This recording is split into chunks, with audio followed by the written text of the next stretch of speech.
जय हाँ जिनेन्द्र। बापू से। नमस्कार मंत्र के साथ हम अपनी क्लास शुरू करते हैं। 2:30 हो गई है। नमो अरिहंतानम, नमो सिद्धानम, नमो आयर्यानम, नमो वज्रायानम, नमो लोये सवसाहुनम। ऐसो पंच नमोकारो सव पावपनासनो मंगलाणं च सव्यसिं परमं हवै मंगलम, परमं हवै मंगलम। ज्ञान सीखने से पहले का पाठ। अहो आचार्य भगवान, आप श्री जी ज्ञान के सागर हैं। आप हमें अप्रत्यक्ष अनुज्ञा पूर्वक आशीर्वाद प्रदान करें, जिससे हम इस अपूर्व ज्ञान को ग्रहण, धारण एवं वितरण करने में समर्थ बने। आप श्री जी की महती कृपा होगी। सभी को जय जिनेन्द्र।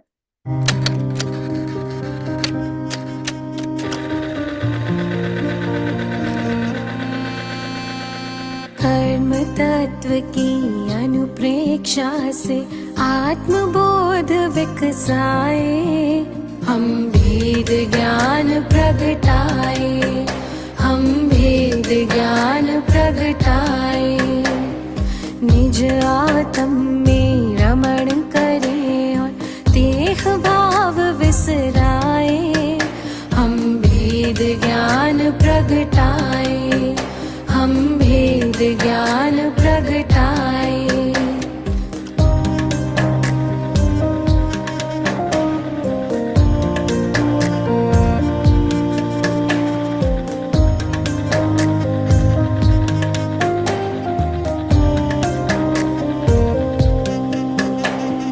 कर्म भिन्न है चेतन क्षीर नीर की भांति। तप का ताप लगे तो बिखरे सोने से ज्यों माटी। कर्म भिन्न है चेतन क्षीर नीर की भांति। तप का ताप लगे तो बिखरे सोने से ज्यों माटी। सम्यक ज्ञाता सम्यक दृष्टा सुबोध कर पाए, हम भेद ज्ञान प्रगटाए, हम भेद ज्ञान प्रगटाए। कर्म तत्व की अनुप्रेक्षा से आत्मबोध विकसाए, आप इसको नहीं तो हम ये भी सुन सकते जो मेरा चल। भेद ज्ञान प्रगटाए, हम भेद ज्ञान प्रगटाए।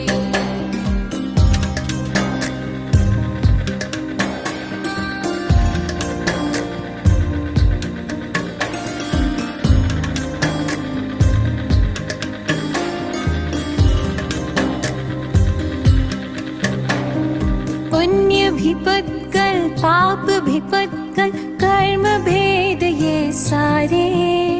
बंधते अरु सत्ता में रहते, फल दे न्यारे न्यारे। पुण्य भी पत्कल पाप भी पत्कल, कर्म भेद ये सारे।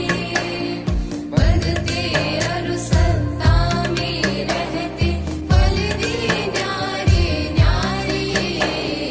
ज्ञान दीप संभाव की ज्योति भीतर आप जलाए, हम भेद ज्ञान प्रगटाए, हम भेद ज्ञान प्रगटाए।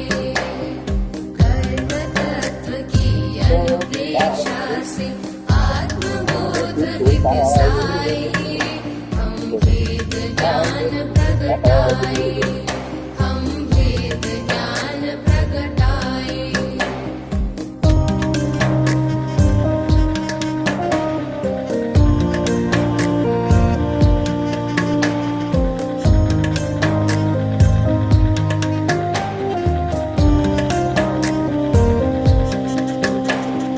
राग द्वेष और मोह तमस का आत्मदेव पर डेरा।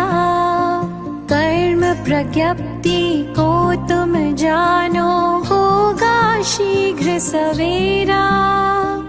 राग द्वेष और मोह तमस का आत्मदेव पर डेरा। कर्म प्रज्ञप्ति को तुम जानो, होगा शीघ्र सवेरा। सिंह सत्व के शाश्वत स्वामी, शाश्वत धाम को पाए। हम भेद ज्ञान प्रगटाए, हम भेद ज्ञान प्रगटाए। कर्म तत्व की अनुपेक्षा से आत्मबोध विकसाए। हम भेद ज्ञान प्रगटाए, हम भेद ज्ञान प्रगटाए। जय जिनेन्द्र सा सभी को। जय जिनेन्द्र। जय जिने जय जिनेन्द्र सा। जय जिनेन्द्र सा। जय जिनेन्द्र सा। चलिए हमारी क्लास शुरू करते हैं। हम अभी पढ़ रहे हैं ज्ञान गुण स्थानों का परिचय। गुण स्थानों के परिचय में हमने 8वें गुण स्थान तक पढ़ा। 8वें गुण स्थान में श्रेणी का वर्णन चल रहा है। श्रेणी मतलब क्रम से चलना या उतरना। तो जब जीव अगर ऊपर के गुण स्थानों में जा रहा है, यानी उसके भावों में विशुद्धि हो रही है, तो हम बोलते हैं वो आरोहण कर रहा है। आरोहण यानी चढ़ना। पर्वतारोही शब्द सुना होगा आप लोगों ने ना, तो आरोहण यानी चढ़ना। जब जीव की विशुद्धि बढ़ती जा रही है, वो ऊपर के गुण स्थानों में पहुंच रहा है, तो क्रम से चलेगा, इसलिए उसको श्रेणी कह रहे हैं। और जब वापस अवरोहण यानी नीचे उतरना, यानी उसके भाव अब उतने विशुद्ध नहीं रह पाए, अब उनमें थोड़ा थोड़ा संक्लेशपना उत्पन्न हो रहा है, तो वो अवरोहण करता है, यानी अब उन गुण स्थानों से नीचे के गुण स्थानों में आता है। तो वो जब अवरोहण कर रहा है तब भी क्रम से करता है, इसीलिए इसको श्रेणी कहते हैं। ये जो श्रेणी है यानी चढ़ना, ये 2 प्रकार का है। हाँ जी बोलिए। यहाँ तक हमने लास्ट टाइम पढ़े थे, ये 5 अपूर्व कार्य भी पढ़े थे। यहाँ तक में अगर किसी को कुछ डाउट है तो आप लोग पहले पूछ लीजिए।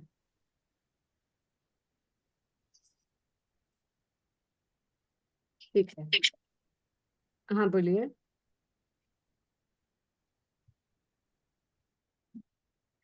ठीक है, तो इसमें 8वें गुणस्थान को हम अपूर्व करण भी कहते हैं। अपूर्व करण गुणस्थान क्यों कहते हैं? क्योंकि इसमें 5 अपूर्व कार्य होते हैं। 5 अपूर्व कार्य यानी ऐसे कार्य जो पहले पूर्व में एक साथ प्रारंभ नहीं हुए हैं। स्थिति घात, अनुभाव घात, ये जीव पहले के गुणस्थानों में भी करता आ रहा था। 8वें से पहले के गुणस्थानों में भी ये सब कर रहा था, लेकिन अब जो कर रहा है वो एक साथ इनको शुरू कर रहा है। एक साथ इनमें से स्थिति बंध और स्थिति घात एक साथ पूर्ण होगा। जब तक एक स्थिति घात और स्थिति बंध कंप्लीट होगा, उस बीच में हजारों अनुभाव घात कर देगा। इस तरह, और हर चीज अंतर्मुहूर्त की बता रहे हैं। इस तरह से वो स्थिति घात, स्थिति बंध, अनुभाव घात, गुण श्रेणी, गुण संक्रमण को एक साथ शुरू कर रहा है, और जैसे जैसे जिसका होता जा रहा है वो कंप्लीट करता जा रहा है। ये होते क्या है शब्द, ये हमने लास्ट टाइम पढ़े थे। स्थिति घात, घात का मतलब होता है कमी करना। स्थिति घात यानी स्थिति में कमी करना, यानी जितने समय तक के लिए मैंने किसी कर्म को अपने साथ चिपकाया था, अब वो समय मैं उसका कम कर रही हूँ, यानी वो कम समय तक ही मेरे साथ बंधा रहेगा, जल्दी ही उदय में आ जाएगा। जल्दी मतलब जितना उसका टाइम पीरियड है। जैसे कोई कर्म मैंने बांधा था 10 वर्ष के लिए, लेकिन मेरे भाव बाद में विशुद्ध होते जा रहे हैं, तो उसके अकॉर्डिंग वो 5 सालों में ही मेरे से अलग हो जाएगा। कहाँ मैंने 10 साल की स्थिति बांधी थी कि 10 साल तक वो अपना फल देता रहेगा, लेकिन भावों में विशुद्धि होने से अब वो 5 साल तक ही अपना फल दे पाएगा। उसके बाद उसके सारे दलिक आत्मा से मेरे अलग हो चुके होंगे। फिर है अनुभावघात। अनुभावघात यानी रस में कमी करना, यानी जब मैंने बांधा था कोई कर्म, तो उसमें जितना रस डाला, समझिए 100 रस डाला, असत कल्पना से बोल रही हूँ, तो जब मेरे बाद में भाव विशुद्ध हुए, तो मैंने उनके रस को घटा करके 20 कर दिया। मतलब मेरे भाव जितने विशुद्ध होंगे, मैं उतना ज्यादा अनुभवों का घात कर पाऊंगी। अनुभव यानी रस का घात। रस यानी वो जो दलित मैंने अपनी आत्मा से चिपकाए हैं, उनमें फल देने की जो कम और ज्यादा वाली शक्ति है, कि जब वो उदय में आएंगे तो मुझे साता महसूस होगी, असाता, तीव्र असाता या कम असाता, कैसी महसूस होगी? ये जो रस मैंने बांधा था, अब उस रस में भी कमी कर रही हूँ। यानी जैसे समझिए कोई इंसान है जो जिसने आंखों से रिलेटेड कोई कर्म बांधा था, मतलब कि उसकी आंखों में जलन हो रही है या ऐसा, जब वो कर्म उदय में आएगा तब उसकी आंखों में जलन फील होगी, ऐसा कर्म उसने बांधा था। अब वो कर्म उसने 10 साल तक का बांधा था कि उसको आइज से रिलेटेड प्रॉब्लम रहेगी 10 साल तक। जब उसने बांधा तब उसके परिणाम इतने संक्लेश, इतने कषाय वाले थे कि उसने 10 साल के लिए ये कर्म बांध लिया था। लेकिन बाद में उसके भाव विशुद्ध होते चले गए, उसने अंधे लोगों की सेवा करना शुरू कर दिया, जगह जगह क्लिनिक्स खोलने शुरू करवा दिए, और कोई रास्ता क्रॉस करता होता अंधा व्यक्ति तो उसकी हेल्प करने लगा। यानी जिस भी तरीके से उसके भाव विशुद्ध हुए और उसने पॉजिटिव वर्क करना शुरू कर दिया आंखों के लिए, तो उसकी जो स्थिति उसने बांधी थी 10 वर्ष की, वो कम होकर के 7 वर्ष की रह गई। अब 7 वर्ष तक ही उसको आइज से रिलेटेड प्रॉब्लम होगी। फिर कोई भी निमित्त बन सकता है कि उसने कोई आयुर्वेद का इलाज चलाया या कोई होम्योपैथी दवाई ली या कुछ भी किया, कोई भी निमित्त बन के वो कर्म उससे उस समय पूरी तरह से खत्म हो जाएगा 7 वर्ष के बाद। तो जो 10 वर्ष की स्थिति बांधी थी वो 7 वर्ष की रह गई। और अनुभाव घात में जितना मतलब उसको बहुत इरिटेशन होती थी, आंख खोलता तो पानी टप टप गिरता था, इस तरह की जो प्रॉब्लम्स थी उन प्रॉब्लम्स में भी कमी आ जाएगी। बस हल्की सी लाल रही, उसको कोई ऐसे फील नहीं होगी ज्यादा परेशानी, या सुबह सुबह के टाइम रही, दोपहर में नहीं रही। इस तरह से अनुभाव में कमी हो जाती है, यानी रस में कमी ला सकता है। तो ये सब कुछ खेल अपने भावों का ही है। नेक्स्ट है स्थिति बंध। स्थिति बंध यानी स्थिति को बांधना। जब भी कर्म बांधते हैं तो स्थिति तो बनती है। फिर यहाँ स्पेशल स्थिति बंध का क्या मतलब है? स्पेशल स्थिति बंदी जो अपूर्व, अपूर्व यानी जो पहले कभी नहीं हुई, ऐसा अपूर्व क्या कर रहा है वो स्थिति बंद में कि अब वो जो स्थिति बांध रहा है ना, वो अंतर मुहूर्त तक के लिए एक समान बांध रहा है। वरना तो अभी तक ये हो रहा था कि हर समय वो स्थिति अलग अलग बांध रहा था, बांध सकता था, किसी समय कौन सी, अगले समय कौन सी, अगले समय कौन सी स्थिति बांध सकता था। पर अब वो एक अंतर मुहूर्त तक एक समान ही स्थिति बांध रहा है। अगर 100 वर्ष की बांध रहा है तो 100 वर्ष की ही बांध रहा है। फिर उसके अगले अंतर मुहूर्त, मतलब यहाँ 100 वर्ष नहीं, पल्योपम का संकेतम भाग लैस करना है तो हम वैसे भी वो अंतर क्रोड़ा क्रोड़ी सागरोपम की कर रहा है, तो वो जो स्थिति बांध रहा था अंतर क्रोड़ा क्रोड़े सागरोपम की, एक अंतर मुहूर्त तक बराबर सेम बांधेगा। फिर अगले अंतर मुहूर्त वो इससे पल का संकेतम भाग कम बांधेगा। फिर कंटिन्यू अंतर मुहूर्त तक वो सेम बांधेगा।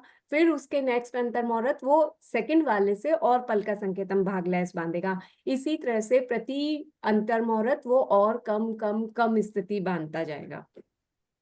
ये जो एक समान स्थिति बांधी जाती है अंतर मुहूर्त की, इसको इसी को समझना है यहाँ पर स्थिति बंध के रूप में। ऐसे अपूर्वकरण यानी 8वें गुणस्थान में वो अनेक हजारों स्थिति बंध करता है। नेक्स्ट है गुण श्रेणी। गुण श्रेणी यानी अपवर्तना के द्वारा घात्यमान कर्म प्रदेशों को जब उसने स्थिति घात की तो वहां से जो दलिक हटाए, जो 10वें मतलब 7वें साल में, 8वें साल में, 9वें साल, 1 मिनट, 2 मिनट, 3 मिनट ऐसे करके 10वें साल तक में जो उदय में आने वाले थे, तो सभी इधर क्या हुआ?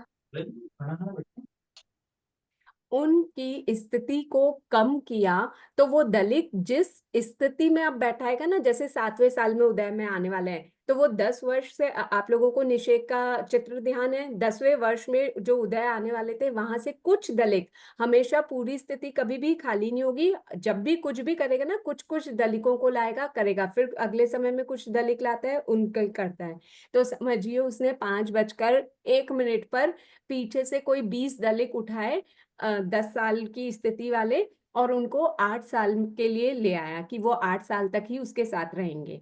तो ये जो स्थिति को ऊपर से नीचे लाया, यानी 10 वर्ष की स्थिति कम करके 7 वर्ष की या 8 वर्ष की है, तो 8 वर्ष वाली जगह पर भी तो इसको उन दलिकों को सेट करना होगा कि 8 वर्ष तक ये कैसे उदय में आएंगे। तो वो जो सेटिंग होती है वो गुण श्रेणी के द्वारा होती है। उसमें वो कैसे करते हैं, पहले समय में ज्यादा कम बैठाएगा दलित, उसके अगले समय में और असंख्य गुणा ज्यादा दलिकों को उदय में लाने के लायक बनाएगा, यानी वहां बैठाएगा। उसके अगले समय में और उससे भी असंख्य गुणाकार, ऐसे असंख्य गुणाकार रूप में उनको वहां पर स्थापित कर देता है। ये चीज कहलाती है गुण श्रेणी।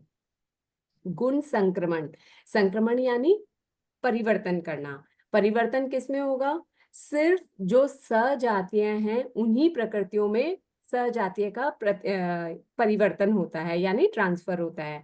और गुण आगे इसलिए लगा रखा है क्योंकि प्रति समय असंख्य गुणाकार रूप से ये कन्वर्जन होगा, ये ट्रांसफर होगा, इसलिए इसको गुण संक्रमण कहते हैं। अत्यंत विशुद्ध परिणामों से अबध्यमान अशुभ कर्म प्रकृतियों का, यहाँ ये क्वेश्चन पूछा जा सकता है कि गुण संक्रमण कौन सी प्रकृतियों का किया जाता है, तो ये ध्यान रखिएगा, अबध्यमान यानी जो अभी वर्तमान में बंध नहीं रही है और अशुभ प्रकृति है, ऐसी प्रकृतियों का उनके सजातीय प्रकृतियों में ही गुण संक्रमण होता है। जो बध्यमान है उनमें ही संक्रमण होगा। तो बध्यमान सजातीय प्रकृतियों में असंख्य गुणाकार रूप से जो संक्रमण किया जाता है उसको गुण संक्रमण कहते हैं। इसके बाद है कि यहाँ पे सी पॉइंट दे रखा है जो ऊपर से रिलेटेड है, तो एक पहले बार बंद वाला है ना। हेलो, जो स्थिति बंद कर उसमें वो क्या है, ये बामतार इसमें ये कम करता है, सही करता है इन चारों में, है ना। स्थितिघात, अनुघात, स्थिति बंद में सब ये कम करता है कर्मों को। पहले बंद बंधवाए थे उसने स्थिति और प्रदेश में, हाँ और ये कम कर रहा है, ये उल्टा है उसका। हाँ, क्योंकि अब भाव विशुद्ध हो रहे हैं तो आगे के गुण स्थानों में बढ़ रहा है, तो इन सब चीजों में कमी ला रहा है। अच्छा।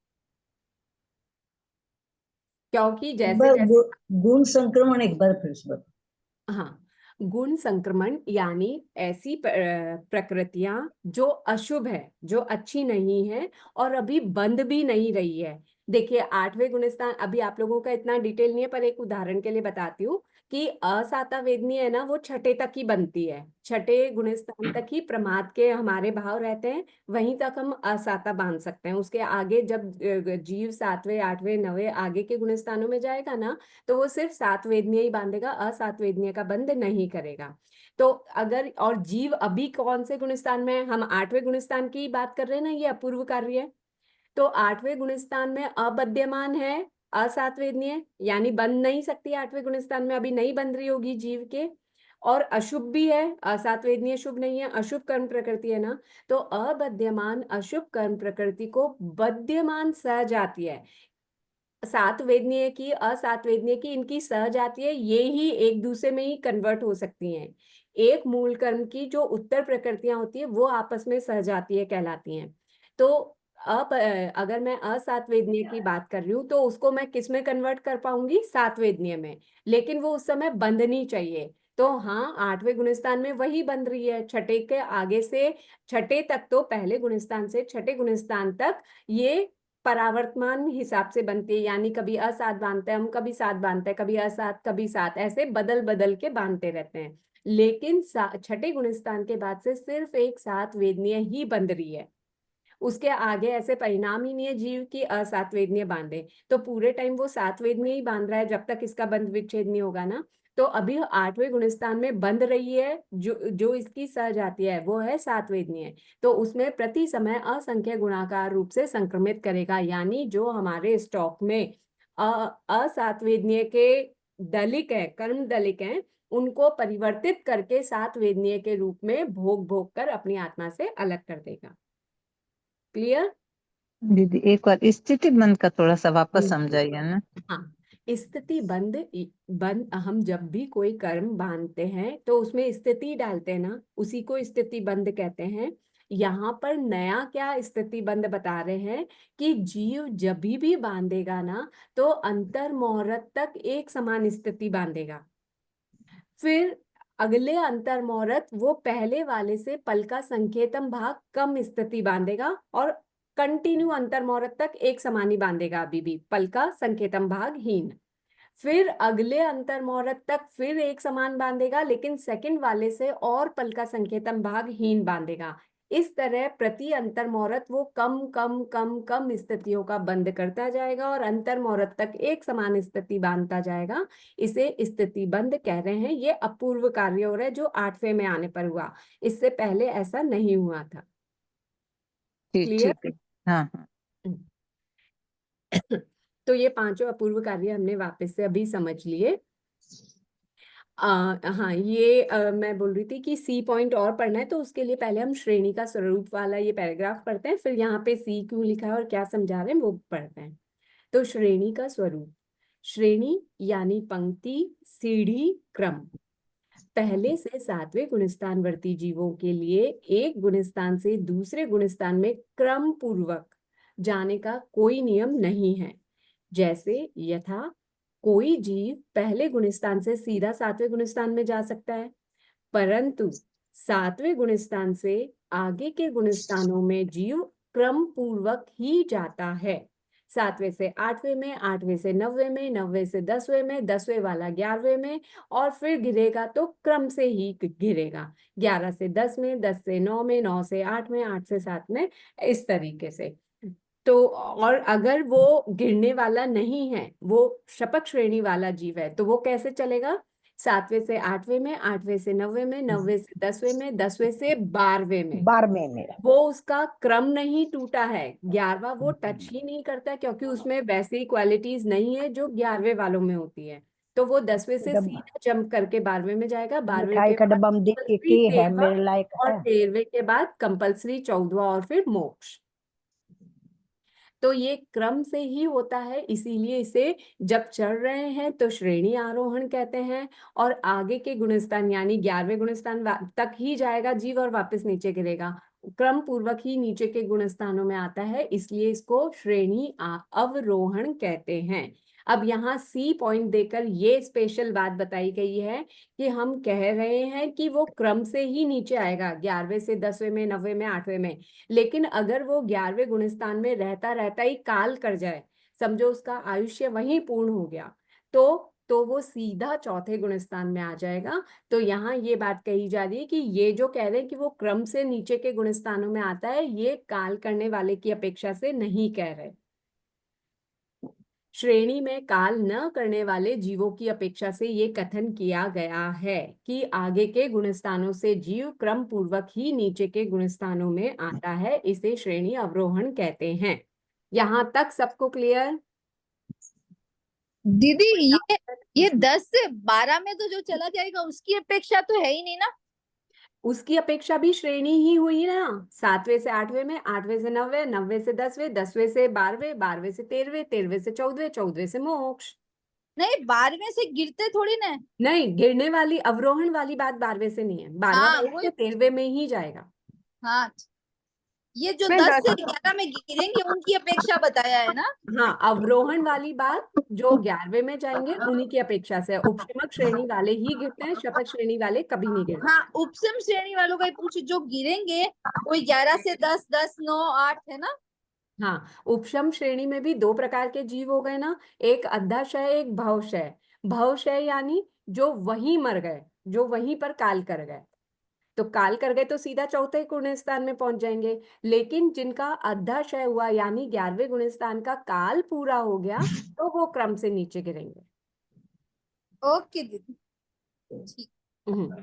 मैम ये 11वें से 10वें, 11वें से डायरेक्ट चौथे नहीं आते क्या? मैं डायरेक्ट मुझे 11वां, 10वां, 9वां ये पूरा क्रम लेना पड़ेगा? जब भी अगर वो मरा नहीं है 11वें गुणस्थान में, क्रम नीचे ही गिर रहा है, मतलब उसके भावों में ही विशुद्धि खत्म हो गई, अब संक्लेश पना आ रहा है, तो क्रम से ही नीचे आएगा। लेकिन अगर उसके भावों में कोई कमी नहीं आई थी, पर उसका आयुष्य पूर्ण हो गया था, तो वो मर के चौथे में आएगा। और क्यों आएगा ये हमने लास्ट क्लास में बताया था, क्योंकि कोई भी व्रत पचकाण होते हैं वो एक ही भाव के लिए होते हैं। तो जीव जैसे ही यहाँ पर उपशम श्रेणी में था, संयत था ना, वो संयत के ही गुणस्थान है ना छठे से आगे, तो वो संयति था यानी साधु था, उसका जो भी चारित्र था वो इसी भाव में था। उसने जैसे ही मृत्यु को प्राप्त किया उसका चारित्र चला गया, लेकिन उसकी दृष्टि वही है, सम्यक दृष्टि है, इसीलिए वो चौथे गुणस्थान में आ जाएगा। यानी सम्यक दृष्टि तो है, पर उसके साथ कोई व्रत पचकाण नहीं है। तो वो पहले गुणस्थान तक आएगा क्या वो गिरते हुए? अगर उसके भाव और गिरते जाए तो वो पहले को भी टच कर जाएगा। तो वो मतलब ऐसे 11वें 10वें 9वें 8वें 7वें 6 5 4 3 2 और नहीं, 1 करेगा। 5 4 3 2 1 तो तीसरा वाला कभी दूसरे में जाता नहीं है। उपशम समकिती जीव होगा वही दूसरे में जाएगा, ये हमने पढ़ा था ना अभी पहले, जिसमें उपशम समकित है वही दूसरे में जाकर पहले में जा सकता है। तो तीसरे को तो वो टच ही नहीं करेगा उपशम समकित वाला, अगर उसको पहले में जाना है तो। ये सब आगे आएगा, अभी आप लोग कंफ्यूज हो जाएंगे। तो मैं अभी ये चीज नहीं बताती हूँ कौन किस में आता है किस में जाता है, पर क्रम से गिरना जरूरी नहीं है। छठे तक वो क्रम से आ जाएगा, 7वें से गिर के छठे में आ जाएगा। उसके बाद वो छठे से डायरेक्टली पहले में भी जा सकता है, दूसरे में होके पहले में जा सकता है, तीसरे में होकर पहले में जा सकता है, इस तरह से कैसे भी चला जा सकता है। ठीक है। दीदी उपसम श्रेणी एक भाव में 2 बार कर सकता है क्या? हाँ बिल्कुल कर सकता है, अभी हम वही रूल्स पढ़ रहे हैं। ठीक। अब है श्रेणी संबंधी ज्ञातव्य बिंदु, यानी ये बातें ज्ञान में होनी चाहिए, अपने ध्यान में होनी चाहिए, नॉलेज में होनी चाहिए, श्रेणी से रिलेटेड जब बात करते हैं तो। सबसे पहला पॉइंट है, जीव एक भाव में उपशमक या शपक इन दोनों में से एक श्रेणी ही आरोहण कर सकता है। कर्म ग्रंथ की बात कर रहे हैं, कर्म प्रज्ञप्ति की बात कर रहे हैं हम, उसी के आधार पर हम ये कह रहे हैं कि कोई भी एक जन्म में या तो उपशमक श्रेणी चढ़ सकता है या शपक श्रेणी चढ़ सकता है। ऐसा नहीं होगा कि वो पहले उपशमक चढ़ गया और बाद में शपक चढ़ के मोक्ष चला गया, नहीं। एक भाव में यानी एक जन्म में वो एक ही श्रेणी चढ़ेगा, या तो उपशमक चढ़ जाए और वापस नीचे गिर जाए, या शपक चढ़े और मोक्ष में चला जाए। ठीक है, दोनों के लिए जो क्वालिटीज हैं वही अलग अलग हैं। उपशमक श्रेणी के लिए वो अचरम शरीरी मनुष्य होना चाहिए, और शपक श्रेणी के लिए वो चरम शरीरी होना चाहिए, क्योंकि चरम यानी अंतिम, चरम शरीरी होगा तो ही वो मोक्ष में जा पाएगा ना। तो उपशमक श्रेणी और शपक श्रेणी एक भाव में पॉसिबल ही नहीं है। सेकंड पॉइंट, जीव एक भाव में अधिक से अधिक 2 बार ही उपशमक श्रेणी आरोहण कर सकता है। अब आप मुझे बताइए पैरेलल, क्या जीव एक भाव में 2 बार शपक श्रेणी चढ़ सकता है? नहीं, नहीं, क्यों? नहीं चढ़ेगा। क्यों? क्योंकि शपथ करने वाला तो गिरेगा ही नहीं। शपक श्रेणी करके तो मोक्ष से जाओगा। हाँ हाँ, हाँ क्षय करता हुआ गया कर्मों को, तभी उसको 2 हाँ, बार क्यों करे? तो वो एक ही बार में पूरा क्षय करते हुए मोक्ष में चला जाएगा, वो नीचे गिरेगा ही नहीं, तो वापस से चढ़ेगा ही क्यों? तो तो वो इसलिए चरम शरीर भी होगा ना दीदी। चरम शरीरी मतलब ही यही हो गया कि वो उसका अंतिम भाव है। अंतिम तो यानी शपथ श्रेणी वाला तो 2 बार आरोहण करेगा नहीं। 2 बार कौन कर सकता है? उपशमक श्रेणी वाला। तो क्या कंपलसरी है कि कोई भी हर जीव अगर उपशम श्रेणी चढ़ रहा है तो उस भाव में 2 बार चढ़े ही चढ़े? नहीं, यहाँ बता रखे हैं कि मैक्सिमम अगर नहीं के भाव में विशुद्धि भी हो जाए तो भी वो 2 बार ही उपशम श्रेणी चढ़ सकता है। अच्छा, तो मुझे लिया उन्हें। बताइए, क्या अगर मेरे भाव में विशुद्धि हुई, मैं 2 बार उपशम श्रेणी चढ़ गई, तीसरी बार में शपक श्रेणी चढ़ के मोक्ष चली जाऊंगी उसी भाव में? अगले नहीं। नहीं। क्यों? क्योंकि हमने अभी कहा कि एक ही भाव में उपशमक और शपक श्रेणी एक साथ नहीं चढ़ सकता, यानी एक भाव में दोनों श्रेणियां नहीं कर सकता। ठीक है, तो मैक्सिमम अगर वो 2 श्रेणी कर भी रहा है एक भाव में तो वो दोनों उपशमक श्रेणी ही। हाँ जी, नेक्स्ट थर्ड पॉइंट, जीव। मैम मतलब एक भाव में वो खाली उपशम करेगा या फिर शपथ ही करेगा, ऐसे है ना? हाँ बिल्कुल। पर वो उपशम करने वाला 2 बार कर सकता है। हाँ, एक बार चढ़ा फिर गिर गया, फिर भाव में विशुद्धि हुई, फिर चढ़ा, लेकिन फिर से गिर जाएगा। तो शपथ 2 बार नहीं होगा ना उसका, सिर्फ उपसमक ही होगा। हाँ, शपथ 2 बार क्यों नहीं होगा? अभी हमने वही पूछा था। पहली बात, वो चरम शरीरी यानी उसका अंतिम भव है, इसके बाद तो अब वो कहीं पैदा होने वाला ही नहीं है, यहाँ से वो सीधा मोक्ष में चला जाएगा और क्रम से मोक्ष में ही जाएगा, वापस नीचे गिरेगा ही नहीं, तो वापस क्यों चढ़ेगा? कोई चीज नीचे गिरेगी तभी तो वापस ऊपर जाएगी ना। ये नीचे गिरेगा ही नहीं शपथ श्रेणी वाला, तो वापस ऊपर कैसे चढ़ेगा? क्लियर?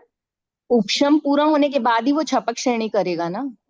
ऐसा जरूरी नहीं है कि हर जीव उपशम श्रेणी चढ़े फिर ही शपथ श्रेणी चढ़े, ऐसा नहीं है।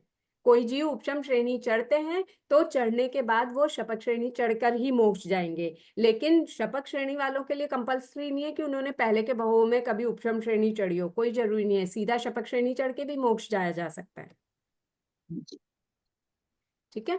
तो थर्ड पॉइंट है हमारा, जीव संपूर्ण संसार काल में, संपूर्ण संसार काल का मतलब अनादि अनंत काल से, जब से उसकी शुरुआत हुई जीव की, जीव हमेशा से जीव ही था, तो शुरू तो कहीं हुई नहीं, आदि कहीं हुई नहीं ना, तो अनंत काल से जब तक जीव मोक्ष में नहीं जाएगा ना, वो उसका पूरा संपूर्ण संसार काल कहलाएगा। तो पूरे संसार काल में भी जीव अधिक से अधिक 3 भवों में ही श्रेणी आरोहण कर सकता है। 3 भव भी कैसे, कि 2 भवों में तो वो मैक्सिमम 2 बार करके उपशम श्रेणी चढ़ जाए, और तीसरे भव में तो कंपलसरी वो शपथ श्रेणी चढ़ के मोक्ष जाएगा ही जाएगा। तो 3 भवों से ज्यादा में तो श्रेणी आरोहण कर ही नहीं सकता।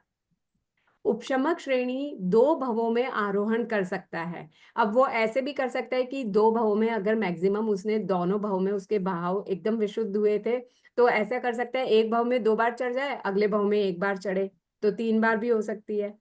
तो ये पूरा सारी हमें बातें ट्राई करके सही समझनी होगी कि वो ऐसा भी कर सकता है कि 2 भवों में 2 बार उपशम श्रेणी चढ़ा, और तीसरे भव में शपथ श्रेणी चढ़ के मोक्ष चला गया, तो टोटल में 5 बार चढ़ सकता है ना वो श्रेणी। 2 बार उपशम श्रेणी करके 2 भव में 2 बार करके 4 बार उपशम श्रेणी और 1 बार शपथ श्रेणी।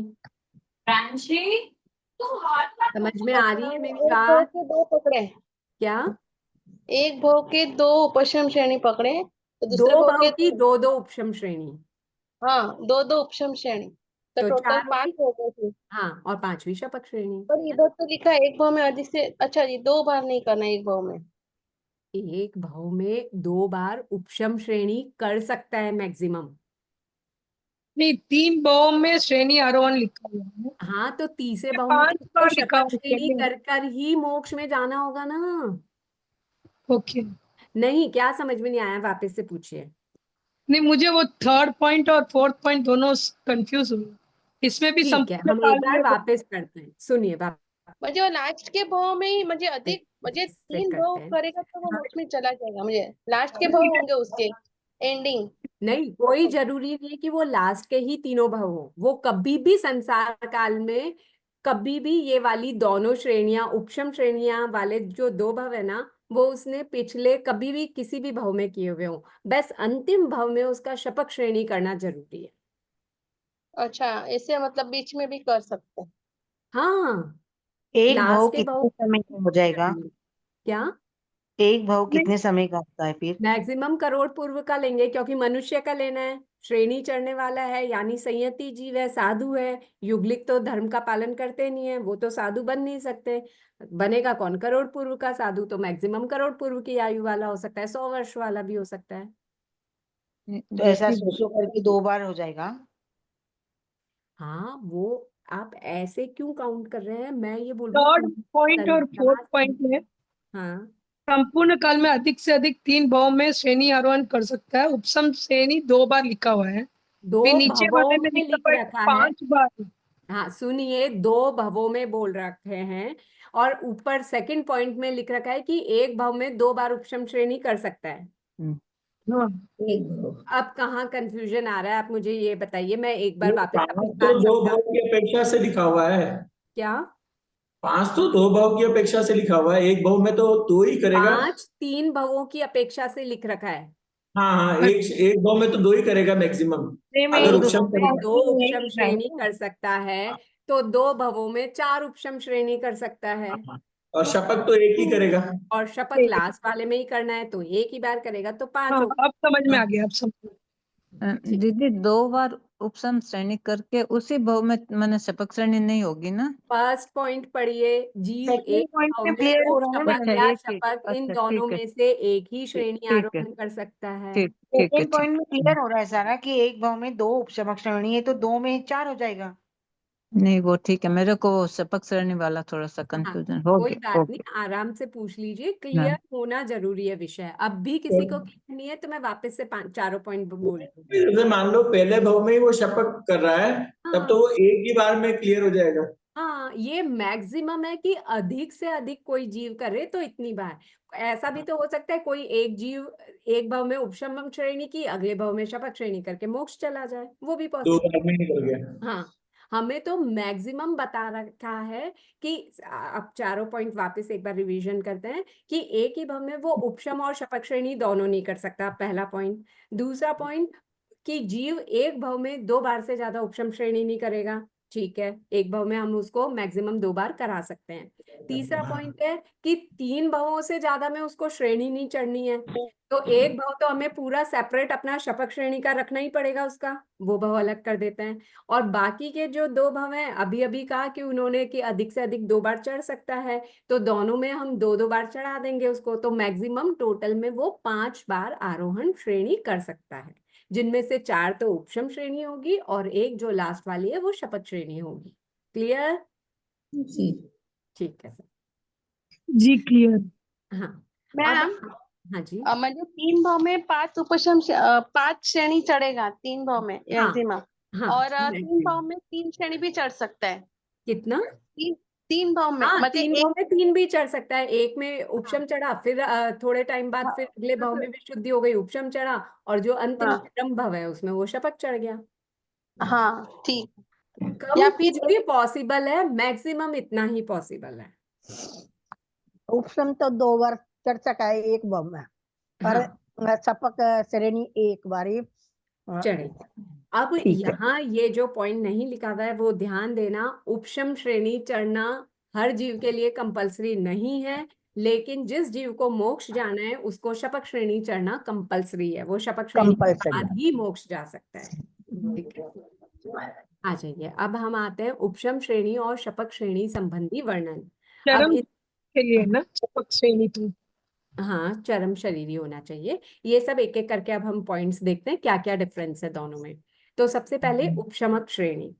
उपशमक श्रेणी जिस श्रेणी में जीव चारित्र मोहनीय कर्म की, चारित्र मोहनीय कर्म की पहले तो मुझे प्रकृतियां बताइए कौन कौन सी है और कितनी है?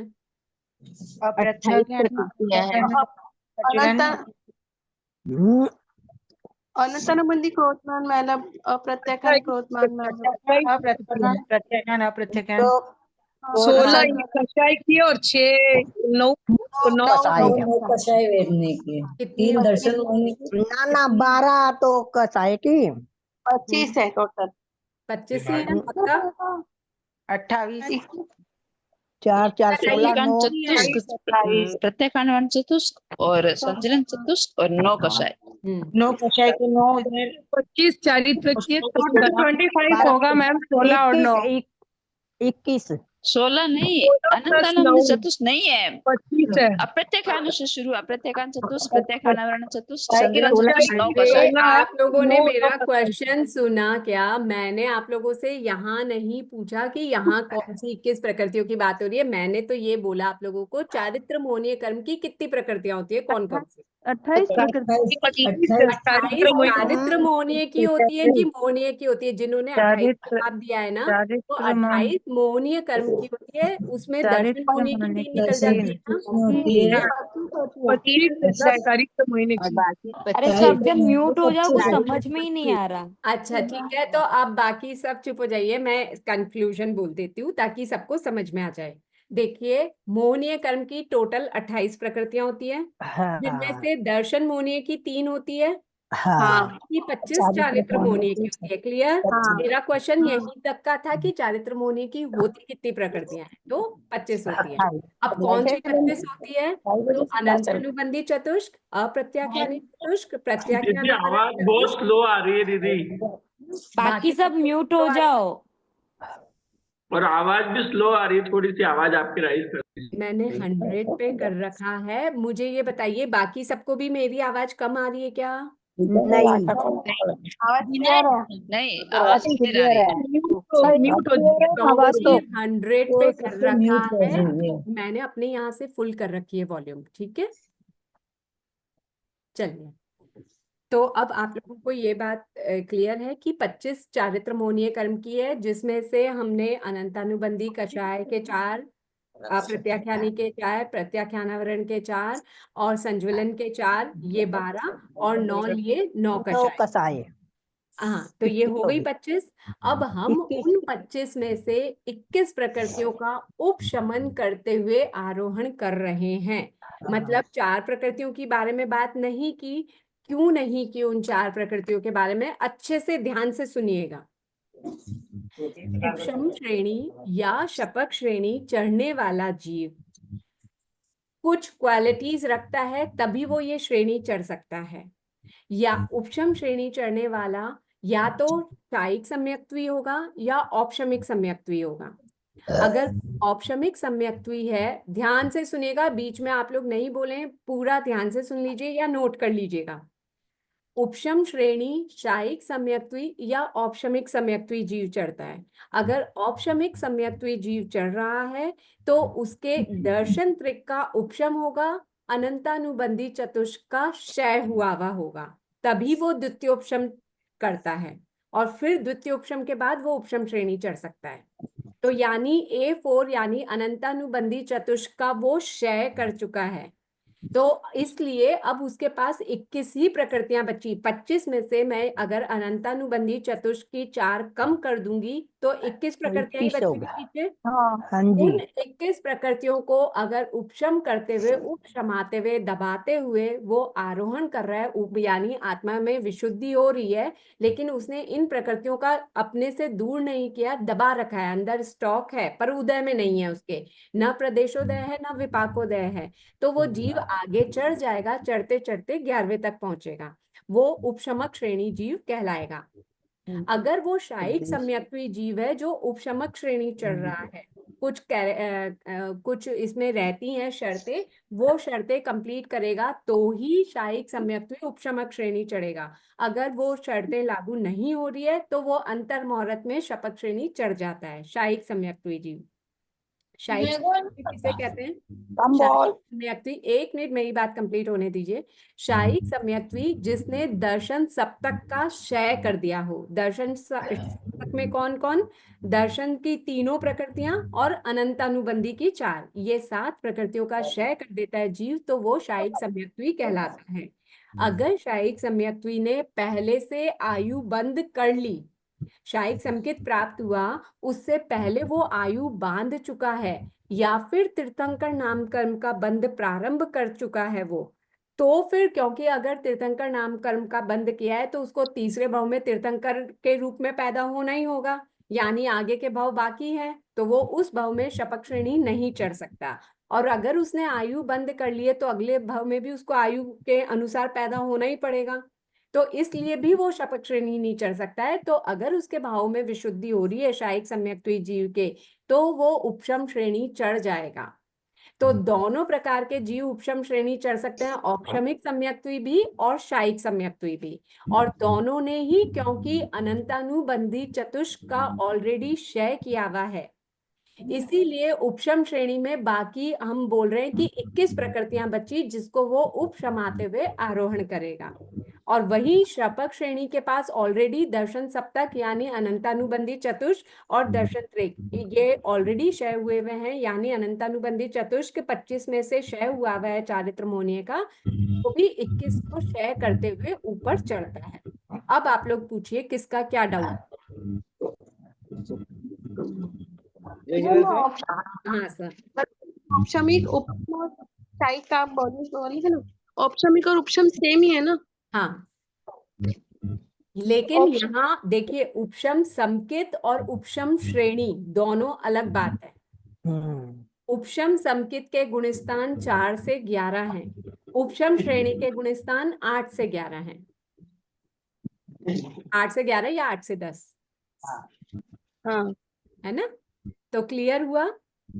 दीदी अभी तो बोला, या तो को रिटर्न करा दीजिए या आप एक पेज में लिख के इस ग्रुप में डाल दीजिए ताकि हम वैसे का वैसे लिख लेते हैं। क्या क्या लिखना है आप मुझे? जो अभी आपने बोला ना कि लिख लो पूरा, तो आप बोल रहे मैं ये कह रही हूँ, आप ये लिखिए कि औपशमिक और शायिक सम्यक्त्वी दोनों वाला जीव उपशम श्रेणी चढ़ सकता है, बराबर? पहला पॉइंट लिखा। हाँ। एक मिनट।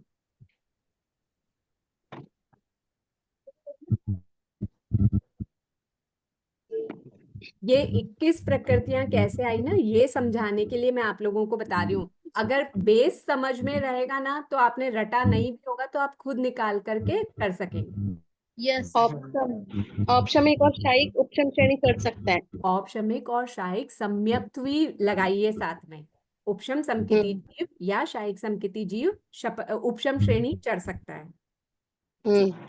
अब एक बार उपशमक वापस बोलिएगा, एक बार वापस बोलिएगा। उपशम समकिती जीव और शायिक समकिती जीव ये दोनों उपशमक श्रेणी चढ़ सकते हैं। औपशामिक संकेत बोले ना आपने, उपशम संकेत बोले मैम। एक ही चीज है, उन्होंने अभी बोला कि उपशमक और औपशमिक अलग अलग हैं क्या, तो मैं कह रही हूँ सेम ही है, इसलिए मैंने वही शब्द यूज किया जिससे आप फेमिलियर हैं। औपशमिक बोलना है वैसे आपको। बोलूं आगे?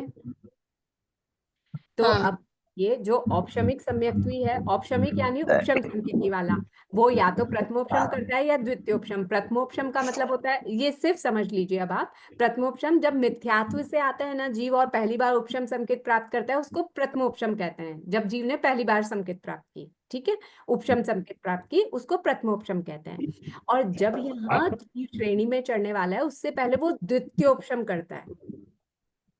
तो द्वितीयोपशम में जीव क्या कर रहा है? दर्शन त्रिक का उपशम और A4 का क्षय।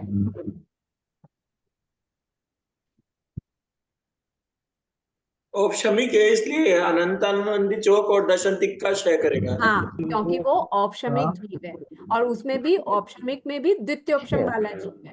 प्रथमोपशम वाला होता तो वो क्षयोपशम कर देता था D3 का, लेकिन हमें कौन सा जीव चाहिए जो उपशम श्रेणी चढ़े, तो हम औपशमिक सम्यक्त्वी द्वितीयोपशम वाला जीव ले रहे हैं जिसने D3 का उपशम कर दिया और A4 यानी अनंतानुबंधी चतुष्क का क्षय किया हुआ है। यहाँ तक क्लियर? अब हम आगे की बात करते हैं, ठीक है। तो अब उसके पास कितनी प्रकृतियां बची होगी? 21। ऑलरेडी D3 का वो उपशम कर चुका है, उपशम आ चुका है, और A4 का क्षय कर चुका है, तो अब 21 ही बची ना उसके पास। उन 21 का उपशम करते हुए वो जीव आगे बढ़ रहा है, तो वो उपशमक श्रेणी वाला जीव कहलाएगा। क्लियर? नेक्स्ट, अब यहाँ पर मैंने जब आप लोगों को बोला कि शायिक सम्यक्त्वी, तो शायिक सम्यक्त्वी की क्या कैरेक्टरिस्टिक्स होती है, किसे कहते हैं शायिक सम्यक्त्वी? जिसने दर्शनत्रिक और अनंतानुबंधी चौक, शॉर्ट में लिखने की आदत डालिए, D3 और A4, इसका क्षय कर दिया है, उसको हम शायिक चारित्री कहते हैं, शायिक समकिती जीव कहते हैं। मतलब वो दोबारा नहीं आ सकता। तो शायिक समकिती जीव क्यों उपशम श्रेणी चढ़ेगा? भाई शायिक सम्यक्त्वी था, वो शपक श्रेणी चढ़ सकता था, चढ़ जाता और मोक्ष चला जाता। ऐसा क्या था? मैं पर यहाँ सब करती रहूंगी क्या? आप लोग प्लीज म्यूट रहिए अपने आप से, नहीं तो मेरा ध्यान म्यूट में जाएगा और मैं जो समझाना चाहूंगी वो क्लियर नहीं बता पाऊंगी। तो जब मैं बोलूं तब बोल लीजिएगा, या कोई क्वेश्चन हो तब बोल लीजिएगा। अभी मुझे समझाने दीजिए और सुनिए। शायिक सम्यक्त्वी जीव शपक श्रेणी चढ़ने वाला सिर्फ शायिक समकिती ही होता है। जो शायिक समकिती हो वो ही शपक श्रेणी चढ़ सकता है। तो मैं ये कह रही हूँ कि शायिक समकिती को क्या जरूरत थी कि वो उपशम श्रेणी चढ़े? वो सीधा शपक श्रेणी चढ़ता, मोक्ष पहुंच जाता। लेकिन उसके साथ अगर दो चीजों में से कोई एक और चीज घट गई है तो उसको उपशम श्रेणी चढ़नी पड़ेगी।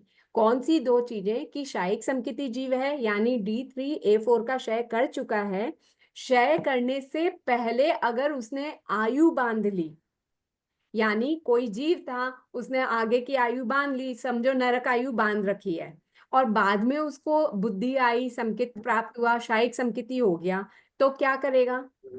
तो क्योंकि उसको आयु बांध रखी है और आयु में कोई भी कॉम्प्रोमाइज नहीं होता, बांध लिए तो भोगनी पड़ेगी, तो वो आयु उसको भोगनी है, इसलिए वो शपक श्रेणी नहीं चढ़ सकता, वो उस भाव में उपशमक श्रेणी चढ़ सकता है।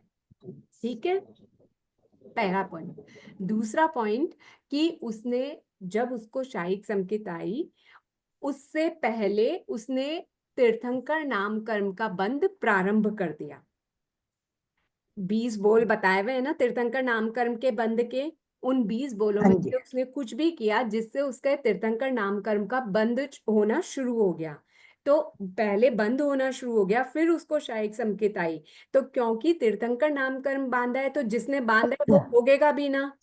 तो भोगेगा कब? इस भाव में बांध रहा है, अगला भाव या तो नरक का या देवगति का करेगा, और थर्ड भाव उसका मनुष्य का होगा, तब वो तीर्थंकर के पदवी को भोगेगा, फिर यहाँ से मोक्ष जाएगा।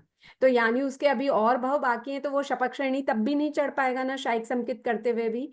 तो उसको अगर उसके उसमें और विकास हो रहा है तो वो उपशमक श्रेणी ही चढ़ेगा, शपथ श्रेणी नहीं चढ़ सकता। ये समझने के लिए बताया है, ये आपके पोर्शन में नहीं है, आप लोगों से नहीं पूछा जाएगा।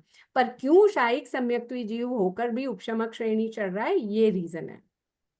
अगर शायिक सम्यक्त्वी जीव है, उसके इन दोनों रीजन में से कोई रीजन नहीं है, ना तो उसने पहले से आयु बांधी, ना उसने तीर्थंकर नाम कर्म का बंद किया हुआ है, तो ऐसा जीव अंतर मुहूर्त में शपथ श्रेणी चढ़ जाएगा। शायिक संकेत प्राप्त होने के अंतर मुहूर्त में ही वो शपथ श्रेणी आरोहण कर लेगा।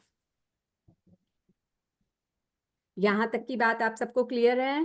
कोई डाउट तो अब आप लोग पूछ लीजिए। मैम हाँ जी।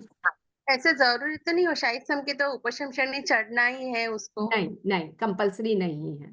पर ऐसा भाव वैसे विशुद्ध हो जाए श्रेणी में चढ़ने जैसे तो चढ़ेगा। शायिक संकेत में सीधा मोक्ष हो जाएगा? शायिक मैडम संकेती वाला, देखो शपथ श्रेणी वाला सीधा मोक्ष में जाएगा, शायिक संकेती वाला भी मोक्ष में ही जाएगा, लेकिन उसी भाव में जाए कंपल्सरी नहीं है।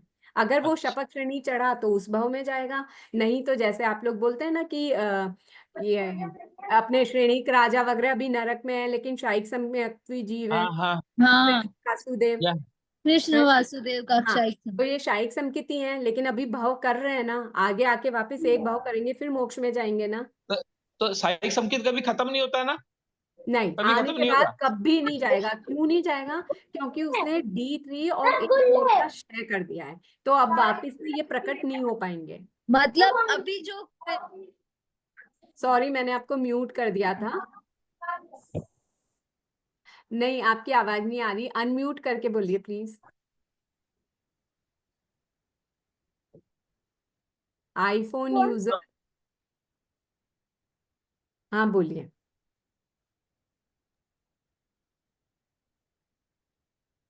आवाज नहीं आ रही, म्यूट पे दिखा रहे हैं। मैं बोल रही हूँ कि अगर कृष्ण वासुदेव और है और उन्होंने इनका क्षय, अभी उनके भी इन सब चीजों का क्षय किया हुआ है, किन सबका?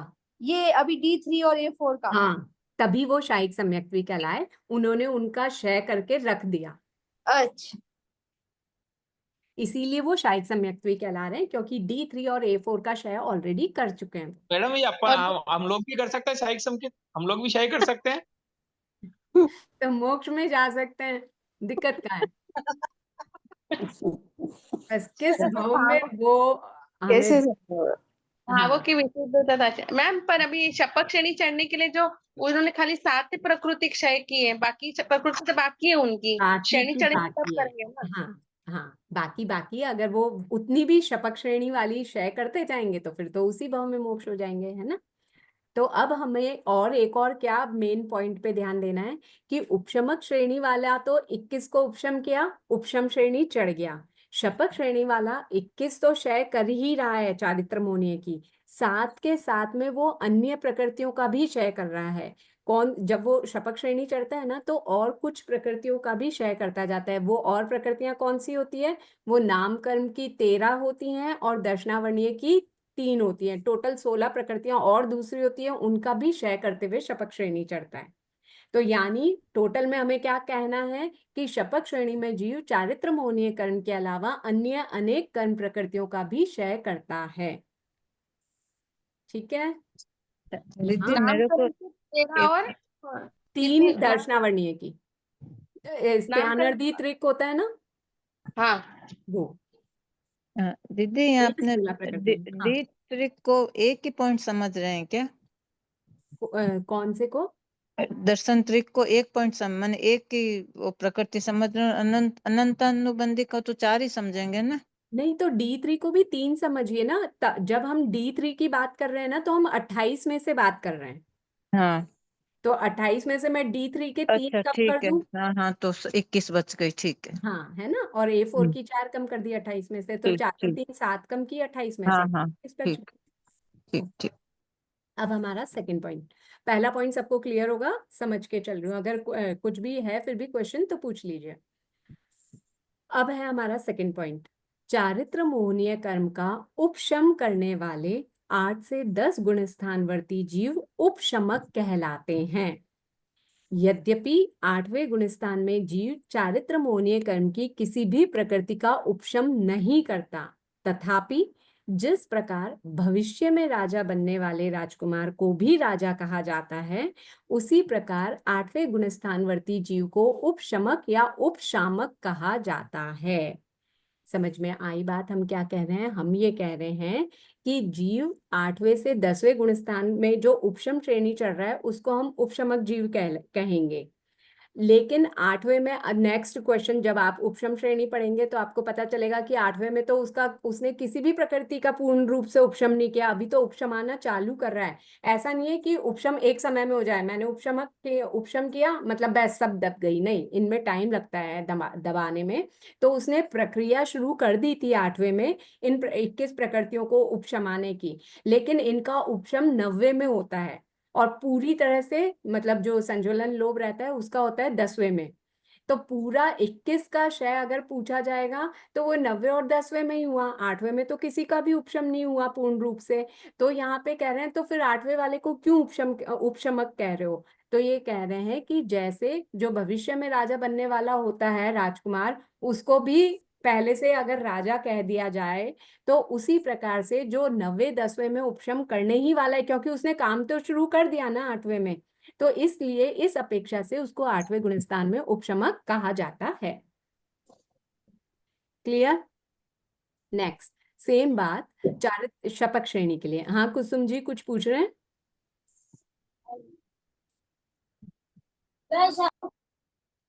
चारित्र मोहनीय कर्म का क्षय करने वाले, अब हम शपक श्रेणी की बात पढ़ रहे हैं। चारित्र मोहनीय कर्म का क्षय करने वाले 8 से 10 गुण स्थानवर्ती जीव शपक कहलाते हैं। जो उपशम कर रहा है वो उपशमक कहला रहा है, जो क्षय कर रहा है वो शपक कहला रहा है। यद्यपि 8वें गुणस्थान में जीव चारित्र मोहनीय कर्म की किसी भी प्रकृति का क्षय नहीं करता, वो क्षय नहीं कर पाया, लेकिन क्षय करना उसने चालू कर दिया है, क्षय करने की तरफ आगे बढ़ चुका है, क्षय करने के लिए जो जो करना चाहिए वो कर रहा है, पर पूरी तरह से अभी किसी भी प्रकृति का क्षय नहीं कर पाया 8वें गुणस्थान में। तथापि जिस प्रकार भविष्य में राजा बनने वाले राजकुमार को भी राजा कहा जाता है, उसी प्रकार 8वें गुणस्थानवर्ती जीव को भी शपक कहा जाता है। जैसे हमारे घर में कोई डॉक्टर बनने वाला है, वो डॉक्टर की पढ़ाई कर रहा है, तो भी हम कई बार उसको बोल देते हैं ना, हाँ भाई डॉक्टर साहब क्या हालचाल है। अभी डॉक्टर बना नहीं है, पर वो डॉक्टर बनने वाली जो क्लासेस करनी चाहिए, जो कोर्स करना चाहिए, वो कोर्स कर रहा है, तो हम कहते ही है ना ऐसा। कोई हाँ ये जी, कर रहा होता है तो भी हम कह देते हैं और सीए क्या हालचाल है। हाँ हाँ बिल्कुल सही बात है। हाँ, तो उसी प्रकार से यहाँ पर भी कह रहे हैं कि 8वें में उसने किसी का उपशम नहीं किया है, क्षय नहीं किया है, पर क्योंकि वो उस क्रिया में आगे बढ़ चुका है, उसको कर रहा है, इस अपेक्षा से 8वें गुणस्थान से 10वें तक उसको उपशमक या 8वें से 10 तक उसको शपक जीव कहेंगे। यहाँ तक सभी को क्लियर है? हाँ किसी को कुछ डाउट है तो पूछ लीजिए, नहीं तो मैं टिप्पणियां पढ़ देती हूँ। आगे का हम नेक्स्ट क्लास में पढ़ेंगे। टिप्पणी 21 प्रकृतियां। 21 प्रकृतियां कौन सी है? जो मैंने आप लोगों से अभी निकलवाई थी वही 21 प्रकृति है। अप्रत्याख्यान चतुष्क, चतुष्क का मतलब 4, कौन सी 4? हाँ क्रोध, मान, माया, लोभ। लोभ। हाँ, तो संजीवनी। अप्रत्याख्यान चतुष्क, प्रत्याख्यानावरण चतुष्क और संज्वलन चतुष्क, ये तो 4 वाली 3 हो गई। और हाँ नो कषाय वाली, नो कषाय वाली कौन सी है? 3 तो वेद हो गए, हास्य भय शोक और बाकी हास्य षटक, यानी हास्य रति अरति भय शोक जुगुप्सा, ये 21 प्रकृतियां हो गई। अब उपशम का मतलब बता रहे हैं। उपशम का मतलब क्या है? मैम ये प्रत्याख्यान वर्ण है, इसमें उसमें वर्ण नहीं है, वर्ण अलग से नहीं है नहीं, प्रत्याख्याना वरण ही शब्द है, यानी प्रत्याख्यान पर आवरण आना। अप्रत्याख्यान में वर्ण नहीं लगता ना। हाँ नहीं, उसमें क्योंकि अ लग गया ना आगे ऑलरेडी, हाँ हाँ यानी हाँ बिल्कुल ही नहीं, कोई बिल्कुल ही प्रत्याख्यान नहीं कर सकता तो अप्रत्याख्यान, लेकिन कोई प्रत्याख्यान कुछ कर पा रहा है, कुछ नहीं कर पा रहा है, कुछ नहीं करा, आवरण आ आवरण आ गया गया। तो प्रत्याख्यान आवरण। क्लियर? हाँ ओके। अब उपशम, उपशम का मतलब क्या? कर्म प्रकृति को अंतर मुहूर्त काल के लिए उदय आदि के अयोग्य कर देना उपशम कहलाता है। यानी जिस स्थिति में दलित थे, अंतर मुहूर्त तक की स्थिति कोई सी भी, उसके दलिकों को मैंने इस योग्य कर दिया कि अब ना तो उनकी उद्वर्तना हो सकती है, ना अपवर्तना हो सकती है, ना वो उदय में आ सकते हैं, उनको फ्रीज कर दिया। तो वो चीज, वो टाइम पीरियड, वो अंतर मुहूर्त उपशम कहलाता है। और ये अंतर मुहूर्त के लिए ही मैं किसी चीज को दबा सकती हूँ, उसके बाद वो वापस से प्रकट होएगी ही होएगी। इसलिए अंतर मुहूर्त का काल ही होता है उपशम का। नेक्स्ट है क्षय। कर्म प्रदेशों का आत्मा से अलग होना क्षय है। किसी कर्म प्रकृति के सभी प्रदेशों का आत्मा से अलग हो जाना उस प्रकृति का क्षय कहलाता है। जब कोई कर्म प्रकृति के सारे दलिक मेरी आत्मा से अलग अलग हो जाएंगे तो वो उस प्रकृति का क्षय कहलाएगा। यहाँ तक हमने आज किया है। किसी को कुछ डाउट है तो आप लोग पूछ लीजिए। मैम ये उपशम अभी बताया ना अंतर्मुहूर्त काल के लिए, तो वो तो उसके भाव विशुद्ध होते तभी होता है क्या अंतर्मुहूर्त काल के लिए? हाँ हाँ हाँ, इसका पूरा प्रोसीजर है कि अंतर मुहूर्त तक में जो मतलब जैसे समझिए 5:10 से लेकर जब तक भी अंतर मुहूर्त मेरा कंप्लीट होगा, उस समय में जो भी दलिक मेरे उदय में आने वाले थे ना, उन दलिकों को मैंने टाइम से पहले 5 बजने से पहले ही मैंने उन दलिकों को उठाकर वहां से शिफ्ट कर दिया। कुछ को उसकी सेकंड पोजीशन में डाल दिया, कुछ को पहले उदय में ले आऊंगे, और कुछ को दूसरी प्रकृतियों में, सहजातियों वाले में डाल दिया। तो ये जो इतना अंतर मुहूर्त का समय है ना, वो एकदम खाली हो जाएगा उन दलिकों से, चारित्र मोहनीय कर्म के दलिकों से।